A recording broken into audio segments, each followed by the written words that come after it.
সত্যিই অসাধারণ একটি দৃশ্য। ছোট বাচ্চারা অল্পতেই কত খুশি হয়, তাই না বলুন? দেখতে পাচ্ছেন ছোট বাচ্চারা ঘোড়ার পিঠে উঠে ঘুরছে আর কত আনন্দ করছে। আসলেই এই আনন্দটুকুই ওদের মনকে ভালো রাখে। প্রিয় বন্ধুরা, আজকে আমি আপনাদেরকে নিয়ে চলে আসলাম আমাদের চুয়াডাঙ্গা জেলার পার্শ্ববর্তী এলাকা ইব্রাহিমপুর পার্কে। দেখতে পাচ্ছেন আমরা ইব্রাহিমপুর পার্কের ভিতরে অবস্থান করেছি।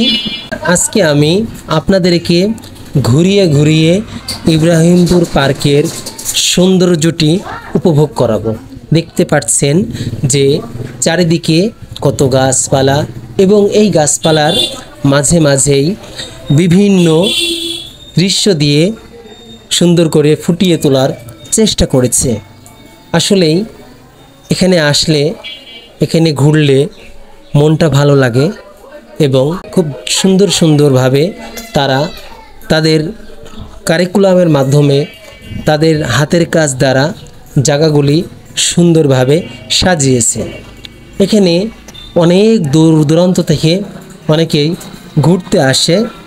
ছোট ছোট বাচ্চারা এসে এখানে অনেক আনন্দ করে। দেখতে পাচ্ছেন এই যেই পাথর দিয়ে তৈরি করা ঝর্ণার ফোয়ারা, আসলে এটা দেখতে খুবই একটা সুন্দর দৃশ্য।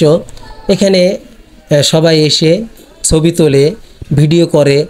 দেখতে পাচ্ছেন ছোট ছোট 3 জন বাচ্চা, তাও এই ঝর্ণার সামনে দাঁড়িয়ে মনের আনন্দে তারা ছবি তুলছে এবং ভিডিও করছে।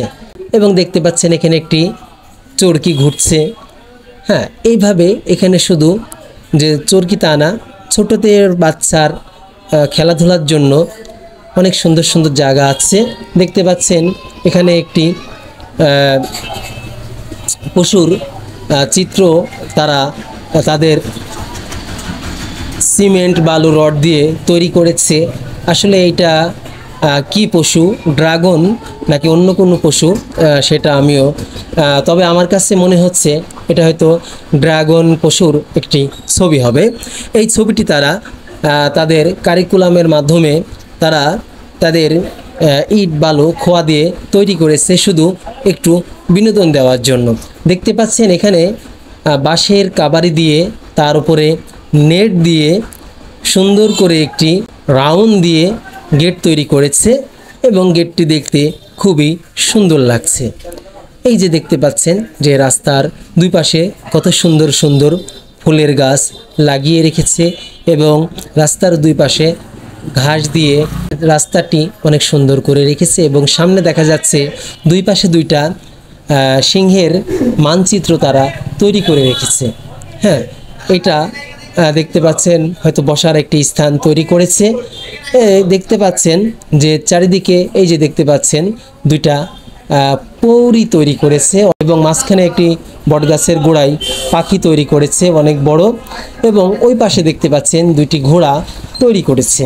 আসলে চুয়াডাঙ্গা ইব্রাহিমপুর পার্কটি তারা তাদের কারিকুলামের মাধ্যমে তারা তাদের ইট বালি সিমেন্ট দিয়ে অনেক সুন্দরভাবে সাজানোর চেষ্টা করেছে। দেখতে পাচ্ছেন এখানে একটা মানচিত্র তৈরি করেছে, যাতে সম্ভবত এটা পেঙ্গুইনের ছবি। দেখতে পাচ্ছেন পেঙ্গুইনের ছবি।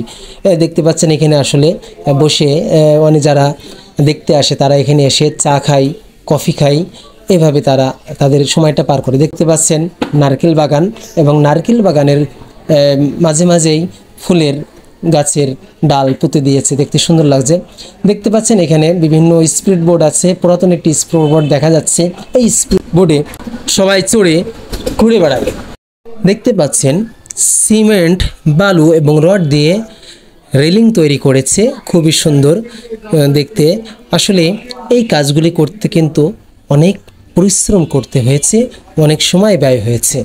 এখানে মানুষ দৈনন্দিন আসে তারা তাদের সময়টাকে অতিবাহিত করতে। দেখা যাচ্ছে অনেক কিছু এখানে তৈরি করা আছে। এইটা যেটা দেখতে পাচ্ছেন এখন, এটা হলো ছোট ছোট বাচ্চাদের খেলার একটি আলাদা জায়গা। এই জায়গাটি তারা আলাদাভাবে ঘিরে রেখেছে। এখানে আলাদাভাবে টিকিট কেটে ছোট ছোট বাচ্চারা এই গাড়িতে ওঠে। তারপরে দেখতে পাচ্ছেন এখানে হাঁস আছে আসলে এখানে ছোট বাচ্চাদের জন্য অনেক কিছু আছে। দেখতে পাচ্ছেন একটি হাতি দেখা যাচ্ছে, পেছন দিয়ে সিঁড়ি আছে, সেই সিঁড়ি দিয়ে উঠে হাতির সুর দিয়ে তারা বেয়ে বেয়ে নিচে আসে। দেখতে পাচ্ছেন এখানে একটা দেখা যাচ্ছে জাদুঘর। আসলে জাদুঘরের মুখটি তারা তৈরি করেছে একটু ভয়ঙ্করভাবে, এর ভিতরে ঢুকলেই অনেক কিছু দেখা যায়। দেখতে পাচ্ছেন এখানে পানি জমে গিয়েছে। আসলে এটা তারা রাজহাঁস দিয়ে একটি চরকি তৈরি করেছিল, কিন্তু হয়তো এটা নষ্ট হয়ে গিয়েছে এবং ওখানে পানি জমে গিয়েছে। দেখতে পাচ্ছেন এখানে একটা অনেক সুন্দর বড় একটি পুকুর, এবং এই পুকুরের মাঝখানে স্পিরিট বোট থেকে শুরু করে বিভিন্ন রকম নৌকা দেখা যাচ্ছে, এবং সবথেকে বড় বিষয় অনেক আগেকার একটি পুরাতন নৌকা এখানে তারা সংগ্রহ করে এখানে সংরক্ষণ করে রেখে দিয়েছে। আসলে এইগুলি দেখার জন্যই আমাদের চুয়াডাঙ্গা জেলার ইব্রাহিমপুর পার্কে অনেকে ঘুরতে আসে, অনেকে এখানে এসে পিকনিক করে এবং এই সৌন্দর্য তারা উপভোগ করে এখান থেকে তারা বেরিয়ে যায়। তাই প্রিয় দর্শক শ্রোতা, এখনও যারা আপনারা আমাদের চুয়াডাঙ্গা ইব্রাহিমপুর পার্কে আসেন নাই, তারা অবশ্যই এসে দেখে যাবেন। আশা করি আপনাদের ভালো লাগবে। অনেক সুন্দর পরিবেশ, মনোরম একটি পরিবেশ। প্রিয় বন্ধুরা, ভিডিওটি কেমন লাগলো? সকলে ভালো থাকুন, সুস্থ থাকুন। আসসালামু আলাইকুম ওয়া রাহমাতুল্লাহি ওয়া বারাকাতুহু।